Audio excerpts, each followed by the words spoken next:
За өглөөний мэнд хүргэе.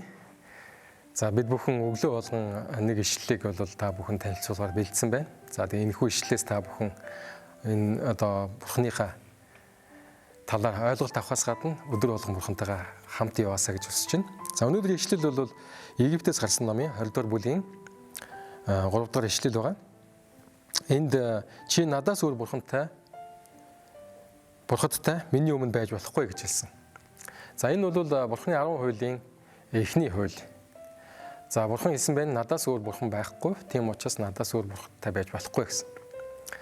Бурхад гэж юу хэлж байна вэ гэхээр бол энэ чи Бурхантай буюу бүтээгчтэй хамгийн агуу эзэн Бурхан буюу ёс суртахууныг үүсгэгчтэй тэрсэлдэгч ямарваа нэгэн зүйлийг их мэдлэг одоо хүлээн зөвшөөрч түүндээ өдөрдүүлэхгүй бай гэсэн утгатай.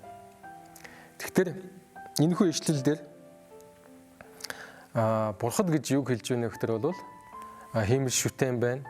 Хүнтэй адилтгсан эсвэл хүлнээс долоондор одоо дүр төрхтөө зан чанартай Бурхадыг хэлж байгаа. Тэгэхээр энэ бол оюун ухааны төвшөнд. Нөгөө талаас нь бодит төвшөнд бол эд хөрөнгө амьдралаа зориулж байгаа. Бүхэл итгэл найдвараа даатгаж байгаа. Түүний төлөө тэмцэж одоо мах цусаа гоожулж байгаа. Тийм зүйлийг хэлж байгаа. Тэгэхээр бол энэ чи айл талаас нь авч үзэх ёстой. Гэхдээ Бурхан энэ ч хэлсэн байна. Надаас өөр Бурхантай байж болохгүй гэж хэлсэн. Цорын ганц эзэн Бурхан гэж байдаг. Тэр эзэн Бурхан бол хүний оюун ухаан хүч чадлаас хамаагүй илүү тэрээр бүтээгч Бурхан. Түүнтэй өсөлдөгч зүйл байхгүй гэсэн байна. Тийм учраас бол түүнийг таньж мэдээд түүнтэй хамт байх юм бол таны ёс суртахуун зан чанар бол түүнтэй холбогдно. Бусд нь бол таны буруу тийш нь залах болно. Тийм учраас эзэн хэлж байна. Надаас өөр Бурхантай байж болохгүй гэж хэлсэн.